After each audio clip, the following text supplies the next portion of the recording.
Hello, Hey, hello, welcome to the room.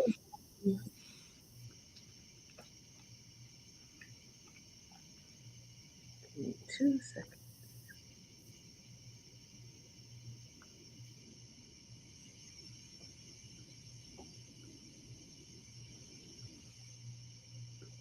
All right, that should do it.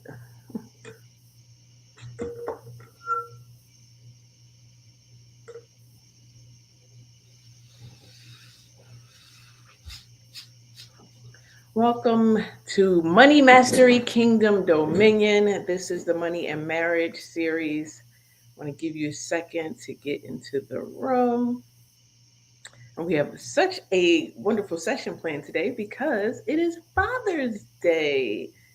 And I want to say Happy Father's Day to my amazing husband. oh, And thank he you, is love. an amazing father.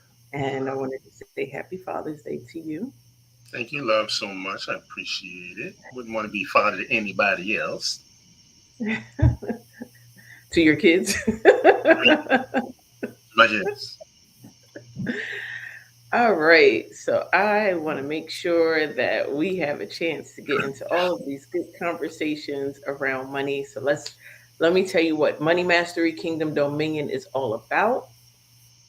Money Mastery Kingdom Dominion is an opportunity for us to get comfortable with talking about money, get comfortable with having some general conversations with our loved ones, setting some boundaries, setting budgets, setting legacy, really doing some of those things that we have not done and that we have put off. So, for the month of June, I am going live each and every day on different topics concerning our money and our money affairs. So, on Sunday, which is where we are today. Sunday is money and marriage.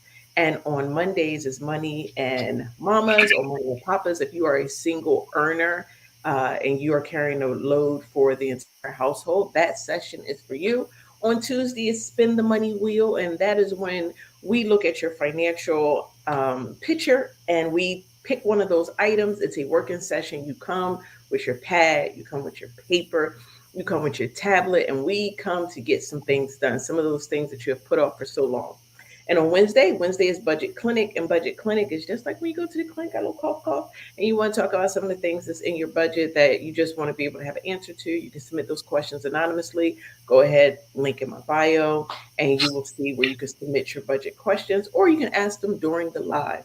On Thursdays, it's money and extended family or anyone outside the household where you have financial obligations to, whether it's events, family, friends, trips, reunions, all those types of things. How to plan appropriately for them, knowing when to say no, knowing when to say yes.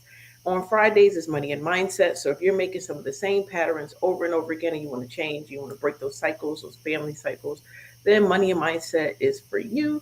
And then on Saturday, we go over a devotional that is financial healing. It's the 10 Commandments to financial healing. And that is the goal of our Saturday session. If you're watching the replay, we're so glad to have you. Please click replay in the comments.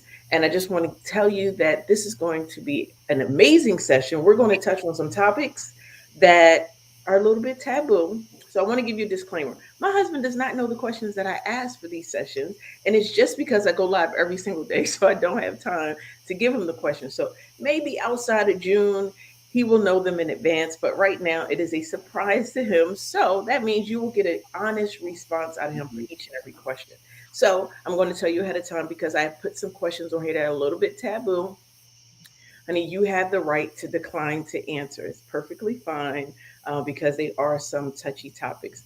Again, if you're new here, please share out the room. My name is Raquel Carr. I am your money magnet financial strategist, and I am here to help you get more comfortable with money and to help you manage your money so you can reach financial freedom and you can get out of the bondage of debt and new age slavery, which is bondage to consumers. So let's get into it. And this topic, just put up your gloves put up because the this is glove. all about, here we go, how to stop fighting about money. Now, so we can't talk about where we are today. We have to talk about, remember the days where there was fighting. So, what are some of your things that you are thinking of, honey, to get you to stop fighting about money? Because we know from previous sessions you don't trip over money, but we have had some tussles, not physical tussles, but we've had some conversations, heated conversations about money. So, what do you think is one of the good tools to stop fighting about money? Well, I think definitely one of the great tools is you have to know where the other person stands. I It's very important to me.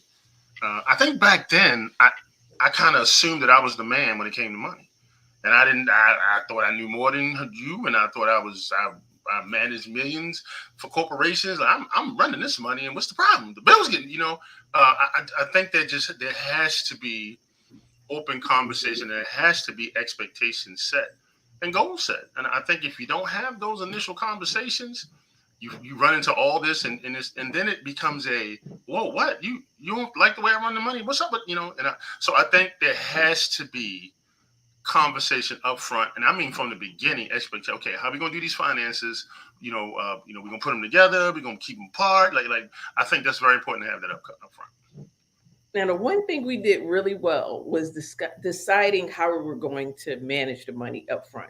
We said, are we going to put it together, or is it going to be separate? In the beginning, right before we got married, like when it was getting close to the wedding, that's when we start putting things together.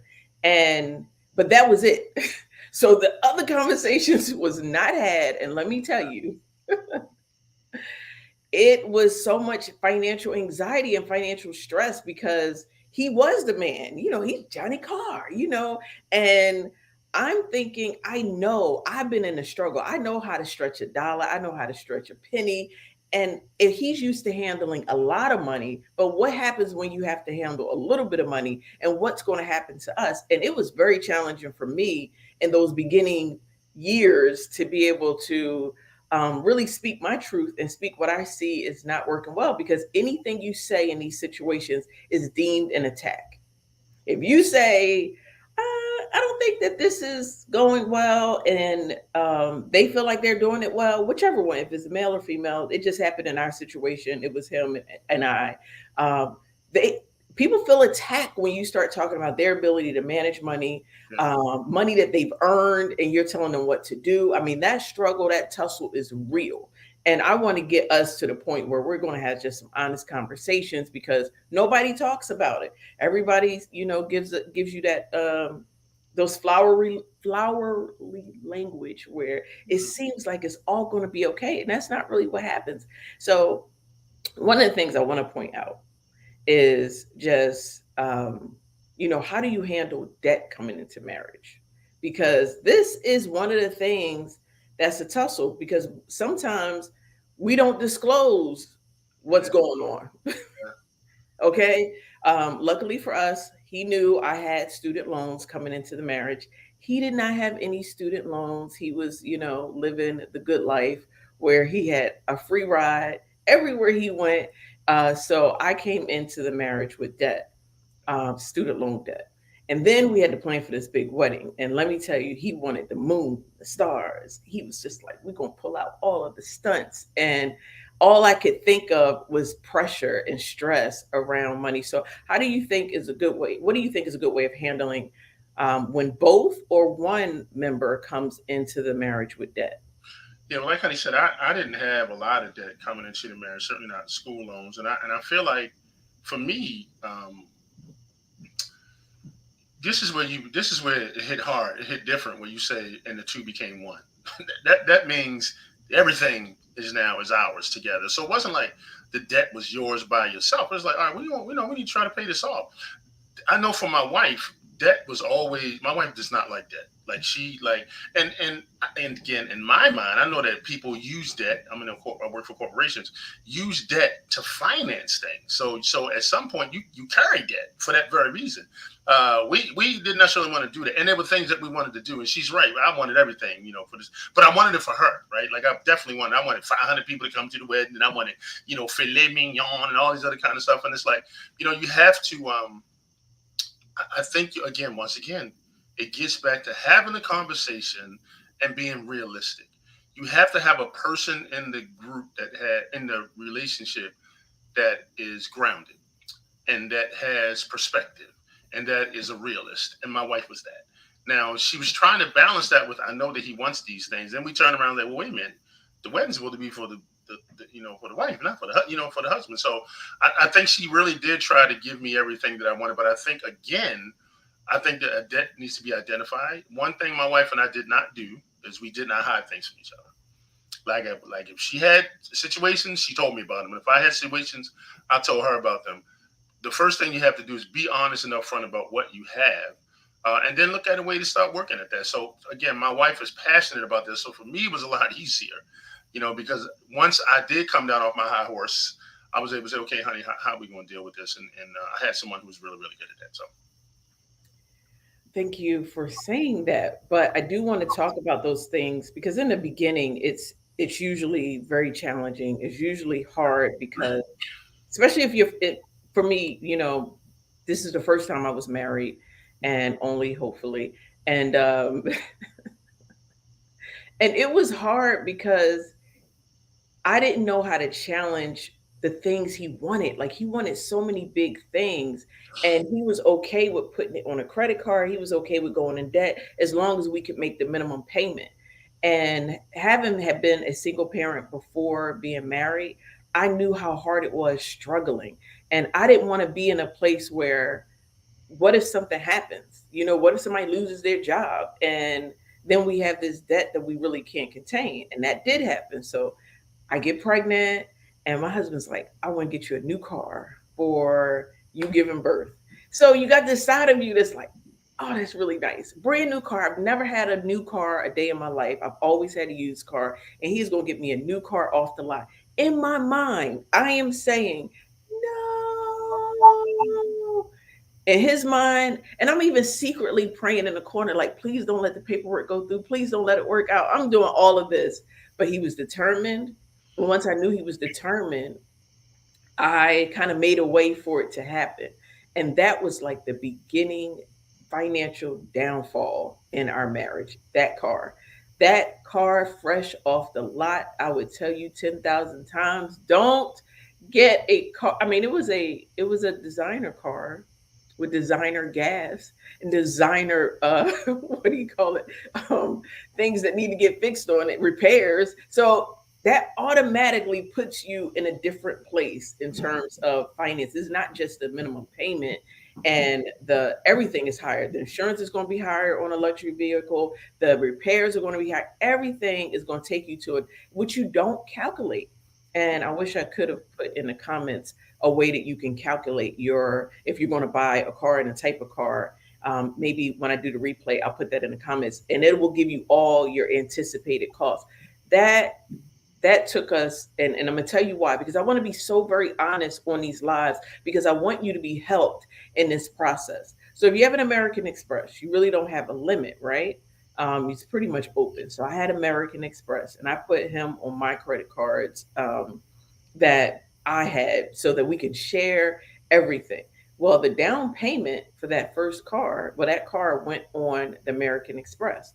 I switched over. This was my one mistake.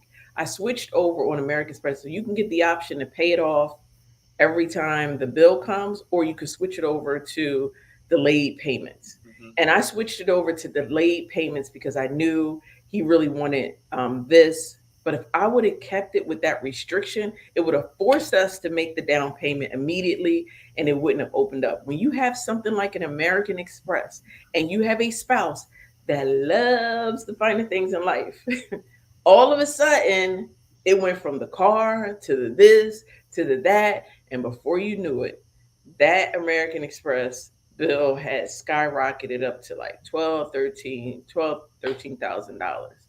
So what I want to tell you is that if you're one of the members of the marriage that you're feeling very strongly, like God has given you wisdom about something and your spouse isn't coming along, don't, I would caution you by making it easier.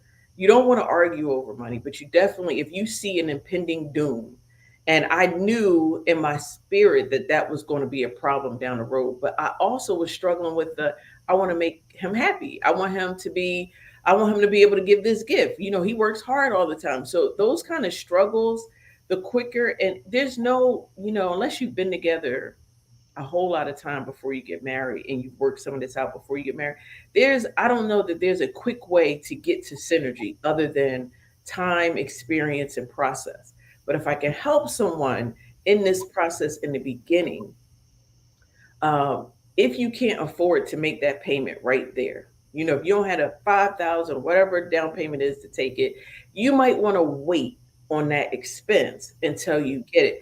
And setting those boundaries in your marriage, in your financial plan helps. So the best way to get on the same page is to have shared financial goals. That's what we didn't do. We were very clear about we were putting all our money together. We were very clear about we were going to share everything, but we wasn't clear about, okay, what are the goals? And I think I was a little intimidated, to be honest, to say, hey, here are the goals. Yeah. Can we discuss the goals for the financial goals for our marriage? I don't think I had the because I knew that you were supposed to submit to your husband. Your husband is the head of the household. So I was kind of wrestling with, he's the head, he wants to do this, I need to submit, and trying to figure out a balance in between there. Yeah, and I think what I would add to that is I think um, it's very important to have that conversation, right? You can't, because you see what happens if you don't have the conversation. This thing begins to snowball, and you say, "Well, I should have had it, right?" Yeah, she should have had it. She should have come to me, and she should have had it. But I should have been in a position to listen and to be willing to say, you know what, okay, because I would have loved for her to come to me and say, honey, I honestly don't think I know you want to do this for me, but I really don't think we can afford this. And I know how hard that was for her, because when I get really excited about things, she really wants to make that happen. But you got to think about the end result. You got to, my wife says a lot now. She says, you got to think about the future you, and in this case, the future us. Sometimes you have to say no up front, and delay doesn't mean denied. No, you can't do it right now, but maybe we can do it later. Maybe there's another option. I think not having that conversation is a big problem, guys. I think, and learn from somebody who's gone through this and kind of went through the stuff already. We're at a much better place now, but. And guess why my wife says, talk about how it was before. I really don't like doing that, because I'm like, we ain't there. Like we away from there. But I understand the value of doing it to help other people, which is why I love doing this. And so what I would say is, if you're a wife or a husband and you know you have the gift and you really do, the Spirit is telling you this is what needs to happen, and you need to explain, find a way to explain it, do it the right way, right? But sit down and have that conversation. Go out to dinner. Go for a walk. You know what? Do something. But say, honey, you know what? I think we need to start talking about our finances. I think you'll be better for it in the long run.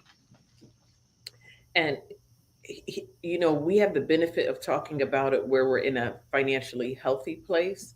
But back then, there was a lot of pride. So usually, when I was faced with asking or having the conversation around it, it was faced with, you don't think I can do that, or you don't think I so I think I had gotten numb to, okay, well, let me just let him do his thing, and then we'll see where it goes from there. So, and the reason why I want to bring that up, because some of you might be watching this saying this conversation is not going to necessarily be easy, and that's why I want to tell you it might not start out as easy, but the end goal, when you have a desire to get to the end goal, you're going to get to a place where it is easy.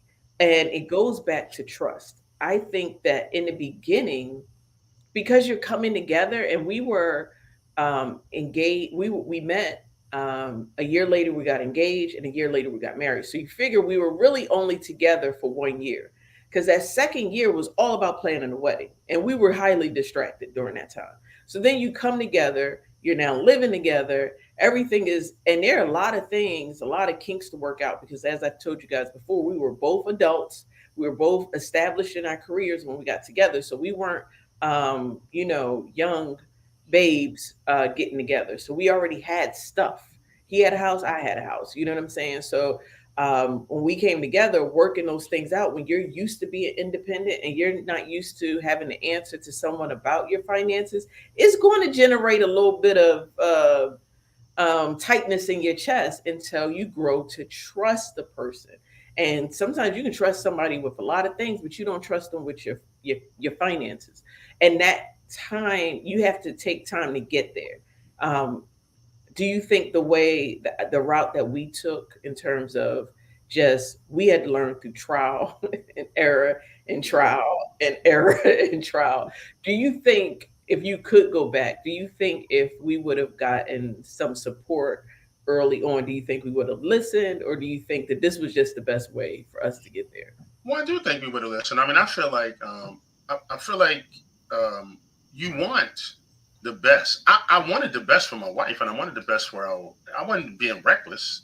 I just didn't know what I didn't know, and I didn't. I can't trust what I don't really understand, and there was pride, and pride clogs your pride. It impacts your decision making, right, and your rational side. And I think at the end of the day, I wanted what was. If I had pride, it was pride because I wanted to be the best marriage, and I wanted to be, I wanted her to have this grand wedding, and not because I wanted to show off on him, but I really wanted her to have the grand wedding. Without, because I knew what my wife had been through before she met me, before she met a prince. It was some, and my thing is always to be a protector, and sometimes in being a protector, you can be overbearing, and that kind of defeats the purpose of being a protector. Part of being a protector is being a good listener and allowing, not casting a shadow over the other person and letting them be who they are. And if I had done that more, what I had good intentions or bad, if I had done that more, then her gifts would have come through. That's why you just can never be overbearing. Now it's just people, because people shut down. And when people shut down, their gifts shut down. When their gifts shut down, now your effectiveness shuts down. And so, to answer your question, I think if I could go back, I would be a better listener, and I would be more open, and I would give you an opportunity to flow in your gifts, which again I didn't even really start seeing until much much later in our marriage. We had to go through some things to get where we are now. He was wearing his Superman cape. But, He's like, I am the man. And listen, I can do it all. So I think one of the things I did was I was sat back. I said, well, yeah, I'm gonna let you be the man and let me know when you need me. that's Let me that's know actually when that you too. need your gift. Because when a man finds a wife, he finds a good thing. Let me know when you need your good thing to Sad. help out in that scenario. What she said. So, how do you handle mismatched priorities? Okay, I'm a gamer. This is not true. I'm just saying. I'm a gamer, and you like to, you're a homebody, and I want to spend all my money, my extra money on gaming. Like, how do you handle when you have a priority and the spouse has a different priority? Let's get to these real conversations. Yeah. I don't know how other people handle them. I really don't. I think for me, um, as long as so I've always said this, and I believe this honestly. What's important to my wife is important to me. It has to become important to me. It has to be a priority. There are very few things that she likes that I'm just like I'm not going to go with. I may have my opinions, and she will tell you I have opinions. I'm very judgmental. Pray, I'll pray for me. I talk about stuff I do, but if my wife really cares about it, I care about it. And so again, I think it's important to talk about what those priorities are. And as long as those priorities don't compromise the shared goals. My wife talked about shared goals. There have to be some shared goals, and there have to be some things that can't be compromised. Like when it comes to our finances, we're very clear about who we give to, how we give to, and what the consequences are if they don't give it back. Right. So, again, for us, I'm not that far off. Like I'm kind of a laid back guy, but if my wife wants to do something, I got to make that a priority. So I think first you have to start off with shared goals. A lot of people don't have those. A lot of people have they you got your thing, and I got, at least that's what I see. You got your thing, I got my thing. Like, all right, I'm not a guy trip. I ain't going on no trip, no dude. I ain't doing that. I would much rather just be with my wife, but that's my thing. If she wants to go out and hang out with a girl, but she understands. I always say to my wife, I can't protect you if I don't know where you at, or I can't protect you if you don't listen to me. So I think there's things that have to be unified, that have to be okay.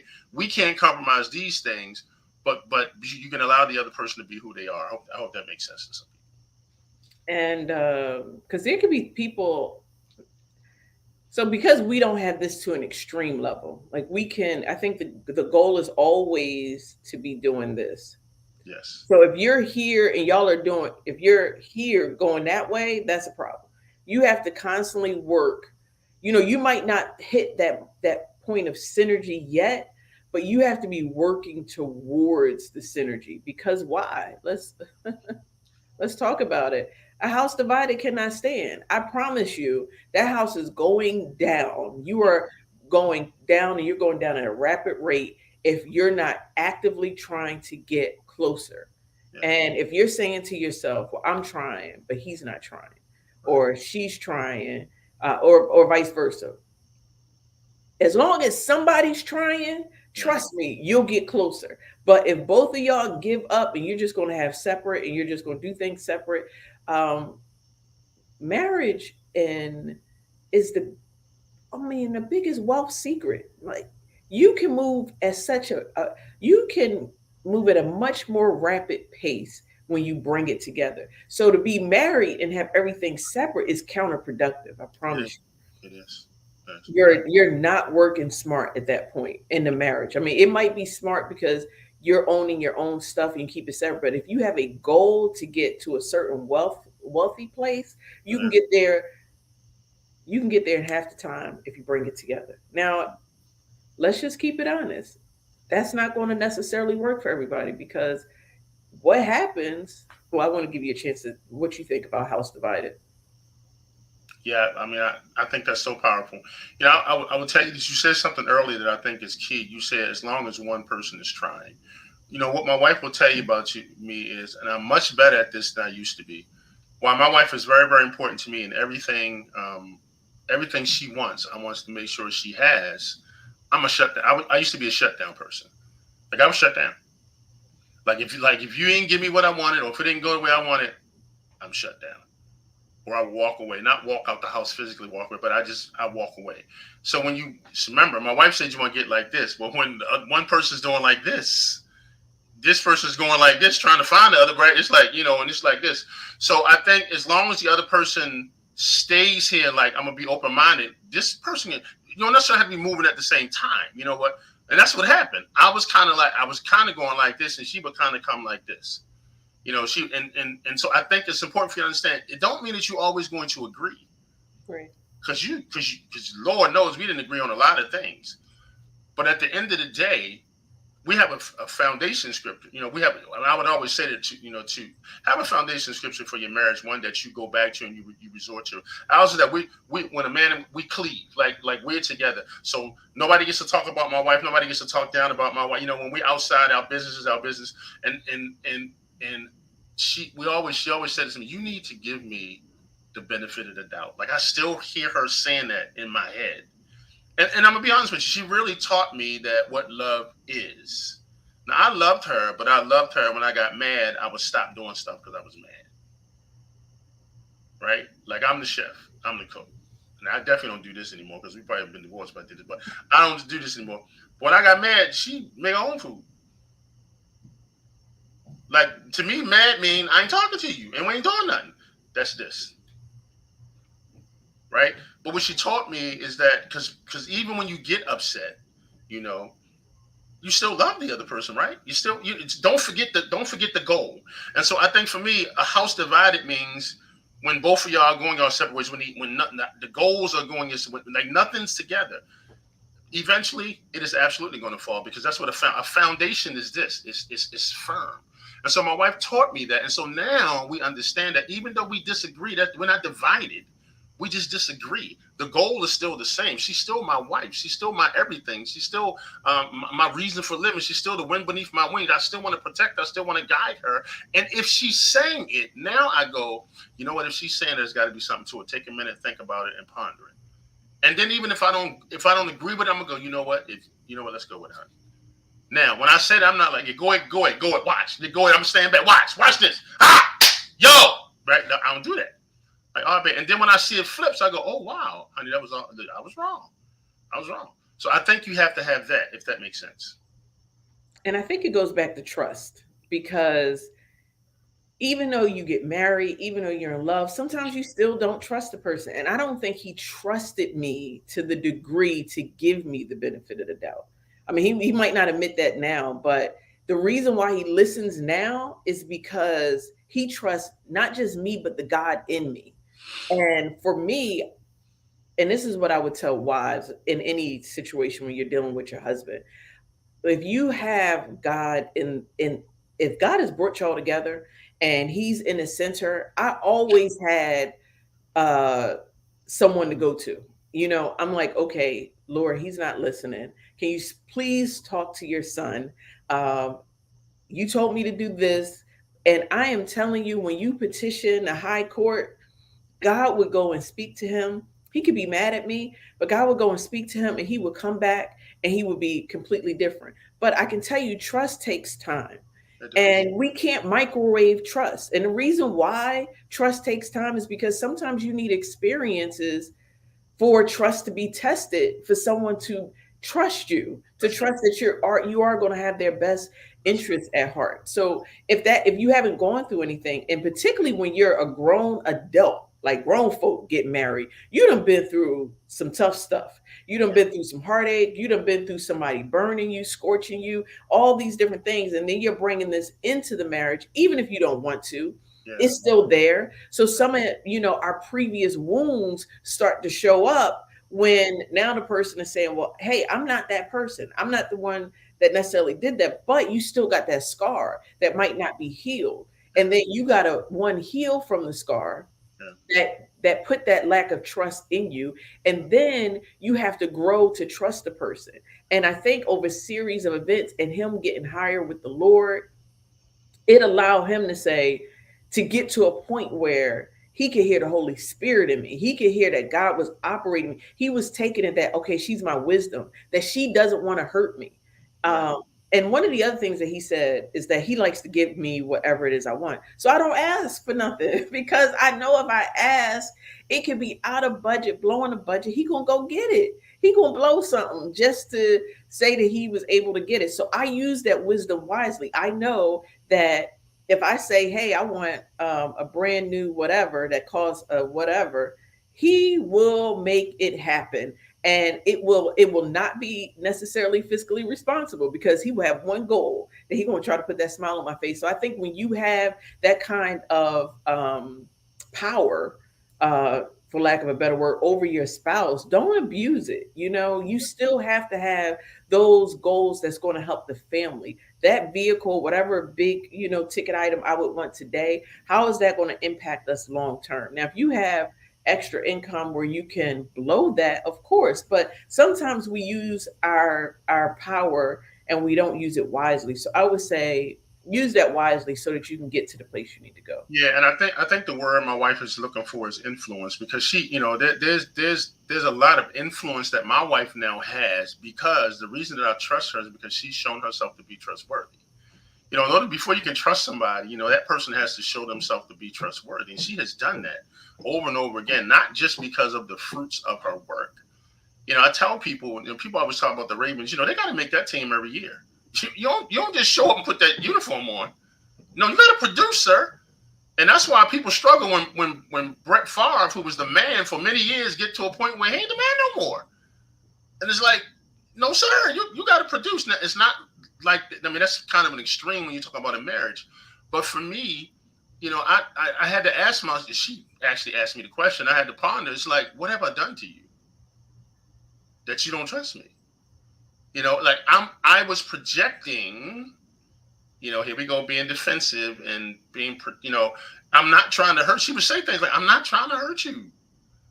Like, and you like really think about that, like, but why would she do that if she ain't trying to hurt me? But why would she say that? Or why, and it's like, you start bringing, as she said, you bring things from your past relationships, or you bring things from other situations, and you recognize that God gave me this young lady. Um, you questioning God. You're not listening to him. Just recipe for disaster. Just hear me clear. I know my wife hears from. I know she hears from God. If you ever wake up in the morning and hear your wife praying and you just want to just go, so let me get out of the way because this stuff gonna start levitating. So I know she hears from God. Okay, and so the common denominator in all of that was me. It was me. It was like, okay, I'm doing something wrong, and I finally got to a point where I realized, you know what, you need to let go.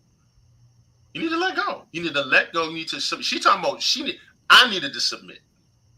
I needed to submit to God to trust Him, and I needed to submit to the God in her. And when I did that, that's when things finally started turning around. She's not trying to hurt you. She's trying to help you. Listen to her. Listen. And sometimes we. This is why the Bible always tells you don't look at the things that you can see. We get in trouble with our eyes, but we start seeing stuff, right? You got to know that you know that you know. And she's done it over and over and over again. It always arrives back at you. You start looking for something to smoke, and it ain't none. Because it's like you're looking for stuff that ain't there. And so I think as a man, it's very important. Yes, be a protector, but also be an enabler. Also be a supporter and being. I think she finds it incredibly sexy when I encourage her and I support her. It works. I'm telling you, and I'm learning that now. So I do it now. One, because did you see the way she just smiled? See that right there. I live for that. And I think as a man, as a husband, your job is really to enable your wife to walk, and as a wife, to enable your husband to walk in the gift that God has given them, so that there is no division. And you recognize the battle is not against flesh; it's the enemy. I'm telling you, you recognize. Don't give that. She said that to me one time. Don't let don't let the devil use you. Yeah, she said, don't let the devil don't let him use you. And it's like, you know what? She's right. She's right. Yeah, because you could see an impending argument. You could see a defense mechanism coming up, and you know it's Satan, but your spouse cannot see that it's Satan. That's why I said if somebody's moving towards, and if any of the ladies out there need some prayers for their husband, definitely back channel me, DM me, because these prayers that I pray every single day, it turned from pride, defense to open, loving, supportive arms. And I am telling you, prayer works. But these were focused prayers that hit the root of the matter.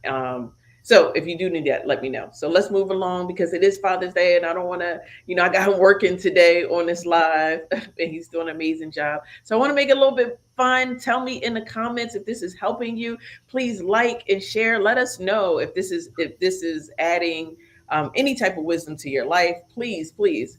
All right. So we all know what is one of the best ways to make marriage and financial stress and financial infidelity. The best thing to get out of all of that is communication. So what do you think is some money icebreakers, honey? Some things that you can get the conversation going with your spouse if you're struggling right now to have these money conversations with your spouse or with your significant other, and you're financially stressed. There's some financial infidelity. There's just when you have financial stress on a relationship, it bleeds over into so many different areas. So, what do you think is a good money icebreaker to have with your spouse or your significant other? Ooh, I don't know. That's a hard question for me because I don't know. I'm gonna have to let you start this conversation. I'm gonna have to try to chime in, but I don't know. Well, here's one. If so, ask your spouse, play a game. If you could do anything with money, what would it be? Oh, that's good. Because sometimes you just need to see where they're dreaming, see where they're thinking, especially when they're doing things that's sabotaging a household. Uh, Getting into their mindset and them getting into your mindset will help start to, remember, your goal is to get financial peace. Your goal is to come closer together. So whenever you feel as though one of the things when we was engaged and we was in a church service, this prophet came and he had a message for us. And he told us to stand together. Remember that, honey? And he told us to stand together, and we were arm in arm. Mm-hmm. And he had another minister come try to separate us. And he said, push together closer. He said, there are going to be things that's in your marriage that's going to try to tear you apart. And what you have to do is push together closer. So my husband is not necessarily a deep thinker like I am.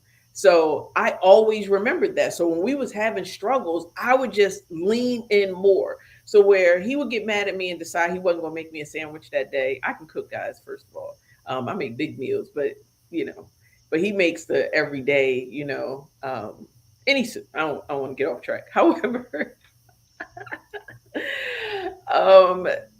I would push harder where he would get mad and just like, okay, I'm not going to feed you. And feeding is kind of my love language. I feel like if you don't even want to feed me, you care nothing about me. Like if you're so mad at me that you're saying I'm not going to give you food, that to me is was mind blowing. But that's what I'm saying. Everybody comes to the marriage with different Yeah. ideas, different way of living, different family backgrounds, and what I may believe is he does not care about me at all. That's not what he believes. That's not what he was intending. However, that's how I received it. So communication helps bridge the gap. And you can bridge the gap with having the conversation, open communication. And if you are thinking about marriage, I want you to have this open communication in the beginning. Absolutely. I mean, Absolutely. it is imperative that you do this. And And go right in. And go right in. And the other thing that prophet said was that we were going to have a bad house. I remember that part. see the big things. See Did he the not? Did he not say that? He said, "Y'all gonna have a yes, but like I said, you're gonna remember the bad shiny objects. nice." I was like, "Talk, sir. Talk, sir. All he heard. Talk, sir." Or you can say, "What's your biggest dream?" That's good. You That's good. know, so just and as you get the icebreaker, you start throwing little things like, "Where do you want our future to go to?" That's when I found out that really his dream, his desires was to make sure he can pay the bills. If he paid the bills, it didn't matter that the bill was really big, as long as he could pay the minimum and the bills was paid, he was good. And that's when I realized we were not aligned. Our priorities was very far from each other, and in that we got to make some changes. But if you're the person that is the saver, that's good at money, and your mate is miles away from you, you go to prayer first. You can't, some of these strongholds in grown folk, you can't tackle in a conversation. You got to Listen, go in listen, prayer. listen. You got to let God do some massaging and some surgery on his heart or her heart. You got to go to work in the war room first. And Yeah, then listen. God gives you wisdom on how to approach and how to take these steps. Let me say this. One of I believe, and my wife will tell you this. I believe one of the biggest mistakes you can make is to bring other people's opinions into your marriage about your mate. I talk to no one about my wife. And, then, and unless we're gonna see professional help, I talk. I'm talking about this is me. Now I know people are different. I don't. That's just not something that I do. She's right. I think the first thing you need to do is go to God and ask God about yourself and ask God to help you to be open. But I think the other thing that you have to do is don't assume that the other person is not going to listen to you and don't be intimidated by the other person. Pray about it first, but have the conversation. Say, hey, what are your money dreams? And if their dreams end up being lower than yours, don't go, oh my God, you are pitiful. We are so, you're like, and she didn't do that. I'm not saying, I'm just saying, realize that identify what the issue is. First of all, identify that there is an issue, right? And then talk about that and start to get a financial planner like my wife, who's just brilliant at this kind of stuff. Get somebody who knows what they're doing and have a conversation about it. Say, this is what it looks like. My wife came to me and talked to me about life insurance. I was, what? He said, "You trying to kill me?" I was sleeping. Yo, I was sleeping like it. I'm like, Come on now. But no, seriously. But listen, she was being rational. But again, my wife is the deep thinker. She's the rational thinker. And when I say the reason communication is important is because it gets you to understand you make. It's great that my wife thinks like that. I'm the protector. She's the thinker. I can cook. She can cook, but I do. Like we fill in the gaps, y'all. And I think it's important for you to understand. You got to know what your strengths are and let the other person's strengths, walk out in their strengths. So anyway, that's my contribution. and we do a very good job. My husband does not believe that there's like certain roles that he won't do. So, there's seasons where he was doing laundry and I was doing cooking, then I was doing cooking and he was doing laundry. It's kind of, when someone starts falling off in one area, the other person just picks up in that area. And then it's kind of shifts and rotates without even having a conversation. It's just like, oh, there's a need. Oh, if he's doing dishes and the dishes start piling up, oh, maybe I'm switching the dishes right now. And I know that not everybody has that kind of synergy, and that pretty much has always been there, even when we were not necessarily all the way together. We always had that kind of rotating synergy to get things done. So I'm gonna get into some of the tough conversations right now, and I'm not gonna hold you guys too much longer. I got some good comments over here on TikTok. That some people, Joanne said, "Thank you. My husband brought me into this live. I so appreciate it." All right, go ahead, Joanne, and Bruh, the family in here. Look, so that's exciting. So let's how to make money decisions when the earnings are unbalanced. One person's making more, the other person's making less. mhm. Uh, how do you think that can be achieved? I'm gonna give you my one of the ways you can manage this, and this has to be when you're at a point in your relationship where you love and trust, because ego can set in real quick, Yes, yes, especially with gender roles. So yes. let's say the man is earning more. He might think sometimes it's easier for the man to turn the finances over to the wife if she's good with money, and let her pay all the bills while he take care of earning the money. It just all depends. If she's really bad with money, then sometimes he'll just, give ration out. Now, if the woman makes more or the woman is making all the money and the husband isn't, it really just depends on how much you guys, again, are synergized, trusting, and loving, because sometimes that can turn into resentment and anger and all those things if there's an expectation. So this is where we get back to what are the priorities? Are your priorities aligned?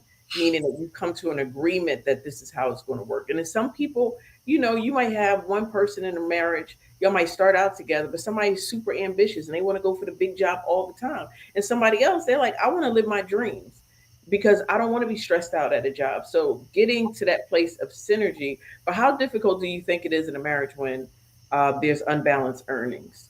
Well, I think it's tough. I think it's tough for most of my the guys that I used to hang out with. They struggle when their wives make more than they do. I don't. I think there've been a few points where Honey has made more. I think there have been a few points where you have made more than me. But I think again, the conversations, the shared goals. My wife is just so good at getting us the things that we need. She can, when I say she can stretch money, she just knows how to do it, you know. And for me, at the end of the day, the question is, what's the end goal, guys? It's the same thing in corporations. I will tell my wife this all the time. The CFO will always say, my job is to say no. No, sir, that is not your job. Your job is when I say I need this, your job is to go out and find a way to make it happen. And if you can't, you need to come back and give me an alternative, what we can do. And if it's an absolute no, then you got to sit down and explain to me why it's an absolute no. That's the CFO's job. Right? And I say that all the time. Now I'm in work mode, right? No, sir. You know, because now my job is whatever you give me to take care of it and make the most of it so that it produces and that it generates more. Okay. So I think in this case, you have to understand, listen, somebody's got to be the CFO in a marriage. Who's the CFO? You know, now I used to have a little joke called the CF No, but she wasn't the CF No. She was the CFO. And she did that. If we needed it, she got it. She got it paid then. I get the You know? wants too. Yeah. You know, and so I think it's important to understand that at the end of the day, what's the goal? The goal is to get a house. The goal is to get a car. The goal is to have kids. The goal is to have a wedding. But the goal is to do that from a place of abundance and not to the point where you're struggling. Yeah, I got this nice car, but we can't pay for nothing else. You know, yeah. When we go out, nobody knows who makes more than me. We won. Ain't nobody looking at us like, you know what, she look like she made. No, no, no, no. Oh no. When they look at us, they see we enjoy it, and that's how we live. We live together because we are one. So the funds may be unbalanced, but when you put them together, it's one pot. That's how I see it. It's one pot. Now, when we first got together, he got a bonus. I think I used to get a bonus. His bonus was bigger, and he would say, "Well, he really wanted it to be separate in the beginning because he's just like, well, what happens when I get a bonus? It's our bonus." So, but when that flips, and the good thing about it is literally if you get bonus, you get extra, it's already rationed out. Yeah. Every coin that comes in has a destination. It has a home. It's going to sit there and it's going to be snug in its place, and it's going to feel like it has somewhere to go. Money doesn't come in and it's just out, hanging out there, and we don't care about it. So caring and being a good steward over your money is giving it a destination, giving it a home.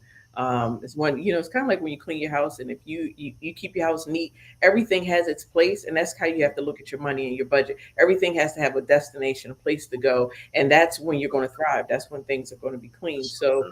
if there is unbalanced earnings, again, you have to decide, because you can make decisions together, and we make decisions together, but it's easy when there's someone that's at least doing the bill paying, or whatever the case is, Right. so that it just can be structured in one place. But you can ration it out too, whatever works for your family. But I can tell you, he is the CEO, I am the CFO, so I'm still submitted to him, but he's also submitted to whatever we come up with, as an agreement. I'll do the research and see what's best, and then I still present it. And at this point, there's certain things he just trusts, that he doesn't ask any questions about. And then there's things that, might be coming in that's going to change, from week to week, month to month, year to year. So, Yeah, I don't even see the checks coming in. I don't see them. They go right to her, and she tells us what we're going. And the thing she said that I don't want you to miss is everything that, and when that money comes, there's already a home for it. There's already a plan for it, and the planning early thing, man, that has been a game changer for us. Game changer. so what happens when one partner has a paid job and the other partner does not? That's happened with us. We had periods. We had periods like that. That's when you really gonna find out your trust. That's when You're you gonna gonna really find. find out that pride. You're gonna find it out, you know. And this is why planning is so important. This is why my wife always is telling us, we got to save up for 6 months, 6 months, and we got to, at least have a cash, emergency funds, this and that. You know, if you're doing the things that you need to do and putting the work in the beginning, and this is when budgets really, and all of a sudden everybody want to be on budget now. now everybody love budgets, right? Um, and we were there, but I think we had some. She had done so much. She had done such great legwork, um, that it was hard. Don't I ain't gonna sit here and say it wasn't hard. It was hard, but I just reverted to other things. When she came home, she was coming home to a clean house. She was coming home to cook dinners.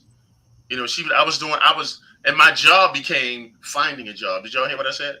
My job became, so for 8 hours a day, I was literally trying to find not a job. I was trying to find the job. I was like, Lord, I'm not going anywhere else until you send me. My wife is praying for me. So I think you just revert to your roles, and you really find out what your marriage is made of at that point. And when he didn't have a job, he never felt like, at least you can answer this, that I made him feel Never, any kind of way about not never, having a job. never. Because we going down together, we gonna rise together. Like, we won. So whatever's happening in this camp, I'm a ride or die. I'm from Philly, so I don't play that game. Either you with me or you're not. So him not having a job did not take away from his character, his ability to be my husband, his ability to be a father. Is like, okay, let's pivot. What's the next step? What needs to be done to ensure that we're going to get to where we need to go? And that was when we had less coming. We had more bills than we had money coming in, and this is when you're going to be tested, and God will provide creativity for things to come up. But I'm just letting you know, you got to either ride with the person or not. But if you're riding with somebody that isn't taking it seriously, I don't know what that looks like.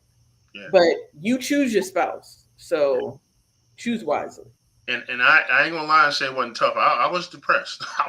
I was like, oh my, woo, like, because I worked my whole life. I listen. I ain't no scrub. I'm gonna take care of my family. Now I can't take care of my family. I can't do things. I would go up on her job. Sometimes I have lunch with her. Or I would, come pick up our daughter. Like I wasn't just doing nothing. I was, and then as I began to do that, and she carried me, man. The way my wife loved me through that thing, she didn't point fingers in my face. Her friends wasn't talking about me because I don't talk to nobody anyway. But um, she just still loved me. And then when I found the job, wasn't making as much money the first one I found, but it was a great job. And how I know it was a great job? So I like to sing. I'm gonna shift real quick. And my wife has always wanted me to serenade her. She has always wanted me to serenade her. And it was this job, which was the best job, probably one of the best jobs I ever had. Just because the culture. We had a function one time, and I actually got to sing to her in front of all these people. Got down on my knees, just kind of sang to her. I got husband points for that, but I had peace of mind, man. I had peace of mind. I was literally having fun at this job. And that was a platform to the job that I have now, where God was using that to get out. He worked on me in a lot of ways during that time. I'm telling you, God worked on me. And now I was able to, and we say this, sometimes your no will get you to your yes. And I believe that's what happened right And I think that's really important because that was the hardest financial time for us. now. But he had leaped in growth. You know what I'm saying? All of that pride, all of that, him, that tug of war we was doing where he kind of thought I say out to get him because he would be defensive about things that didn't need to be defensive. But in that struggle is where God shaped and molded him. Sometimes we don't want to be broken. And you thinking if you're going through a hard time in your marriage, sometimes you can be distracted by the hard time, Yeah, not see the beauty.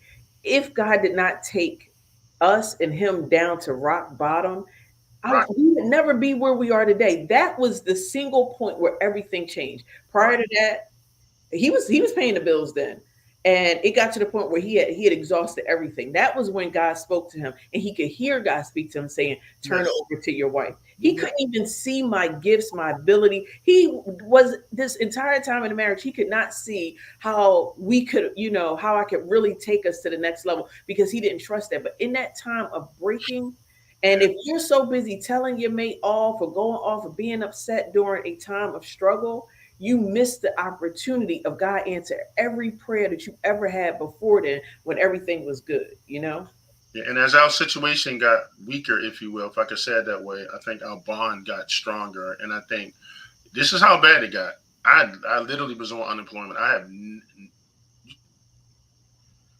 un, nah. I had to go into places and sign in and listen. I no man, no. I did not like that. I didn't like it at all. And all the while, I had this gift that God had given me that was in my house, like living, sleeping in the same bed. And while God humbled me, when you humble yourself, you make way and you make room for other things, other opinions, other gifts, other. And I did that, and I think it was the best thing that ever happened to me was losing that job. And the funny thing is, my wife told me it was going to happen. You gonna lose this job. And you know how it was when I heard that. What? It's time for you to leave. It's time for you to go.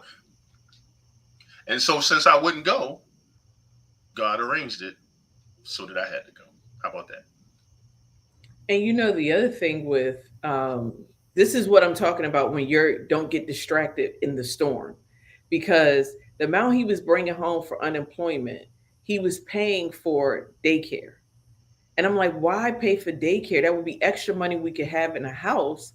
And you just watch her while you're looking for the job. He was like, no, I need to be looking for a job all day. And if I can't look for a job with her home, I will pay for daycare. And I, in my mind, was like, this does not make any sense. But I kept my mouth shut because, again, I am submitted to him and I'm not going to get distracted in the storm. That's what he wants to do with the money he's bringing in. And he's going to spend the entire unemployment on childcare. You have to let go, especially if you're a wife, because if my husband is the head and he's submitted to God, there's 2 points of contact that's supposed to take care of me. And the thing is, as long as you feel like you're taking care of you and you got it all together and you're doing what you need to do, then you're not allowing God to be God in your life. And I'm going to tell you, I said, you know what?